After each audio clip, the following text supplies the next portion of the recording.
Hello everyone, আসসালামু আলাইকুম। কী অবস্থা সবার? আশা করছি সবাই অনেক ভালো আছেন। আমিও আলহামদুলিল্লাহ অনেক ভালো আছি। Welcome back to my ডেইলিস blog. আজকে আমাদের 4th অ্যানিভার্সারি। আজকের দিনটা অনেক বেশি স্পেশাল। প্রতিদিনের মতো আজকেও খুব সকাল সকাল আমি ঘুম থেকে উঠে গেলাম। সকালের নাস্তা করে বাইরে যেতেই দেখি আয়রার বাবা বড় সাইজের একটা রাজহাঁস নিয়ে আসছে। নিয়ে এসে বলছে, নাও তোমার অ্যানিভার্সারি গিফট, এখন এটাকে রান্না করো। আমি 3-4 দিন আগে ওনার কাছে রাজহাঁস খেতে চেয়েছিলাম, তাই উনি অ্যানিভার্সারির দিনে এনে বলছে এটা তোমাকে আমি গিফট করলাম। কি একটা অবস্থা, তাই না? রাজহাঁসটাকে সুন্দর করে কেটে বেছে পরিষ্কার করে নিচ্ছি। রাজহাঁস কাটতে কিন্তু অনেক শক্তি লাগে, আমার দ্বারা তো সম্ভবই না। খালাই হিমশিম খাচ্ছিল। খালা মাংসটাকে কেটে দেওয়ার পরে আমি খুব সুন্দর করে মাংসটাকে প্রথমে ধুয়ে নিচ্ছি। মাংসটাকে ধোয়ার সময় আমি চেক করে নিচ্ছি যে কোনো ধান বা অন্য কোনো ময়লা মাংসের গায়ে লেগে আছে কিনা। মাংসটাকে খুব সুন্দর করে ধুয়ে নেওয়ার পরে এখন হচ্ছে আমি সব মশলা এবং সব কিছু দিয়ে এটা সুন্দর করে মাখায়ে 1 ঘন্টা ম্যারিনেট করে রাখবো। আমি কিন্তু এটার মধ্যে যে মশলাটা লাগবে সেটা শিলপাটায় বেটে নিয়েছি, এবং আমি যাই রান্না করি না কেন সেটার মধ্যে যে মশলাটা আমি ইউজ করি সেটা কিন্তু আমি শিলপাটাই বেটে নিই। এটার মধ্যে পেঁয়াজ কুচি, আদা বাটা, রসুন বাটা, জিরা বাটা, হলুদ গুঁড়া, মরিচ গুঁড়া, লবণ, পরিমাণ মতো তেল এবং সব ধরনের গরম মশলা দিয়ে এটা আমি খুব সুন্দর করে মাখাবো।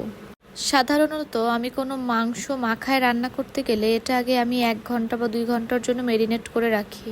ম্যারিনেট করলে কি হয়, মাংসটার মধ্যে খুব সুন্দরভাবে মশলাটা ঢুকে। প্রায় 40 মিনিট ঢেকে রাখার পরে এটা আমি রান্না উঠাই দিলাম। অন্যদিকে আমাদের গাছ থেকে পেড়ে আনা নারকেল খালাকে সুলতে বললাম। আজকে নারকেলের দুধ দিয়েই কিন্তু রাজহাঁসটা রান্না হবে। নারকেলের যে কোনো কিছুই আমি খুবই পছন্দ করি। নারকেল দিয়ে হাঁস রান্নাটাও আমার খুবই পছন্দ, তার জন্যই আজকে রান্না করছি। নারকেলটা সুন্দর করে কোরানো হয়ে গেলে 3 ভাগের 1 ভাগ নারকেল আমি পাটায় নিয়ে নিলাম এবং বাকি নারকেলটুকু আমি একটা পাত্রে নিয়ে নিলাম।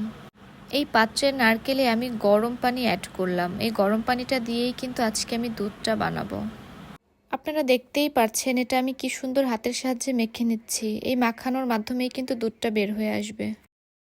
আমার নারকেল থেকে দুধ বের করা হয়ে গিয়েছে, এখন আমি এটা খুব সুন্দর করে ছেঁকে নিচ্ছি। অন্য সাইডে আমি যে নারকেলটা পাটায় রেখেছিলাম সেটা এখন আমি বেটে নিব। একটু মিহি করেই বাটতে হবে। মিহি করে বেটে নেওয়ার পরে এবং মাংসটাও যখন সিদ্ধ হয়ে যাবে তখন আমি এই বাটা নারকেল এবং নারকেলের দুধটা অ্যাড করে দিব।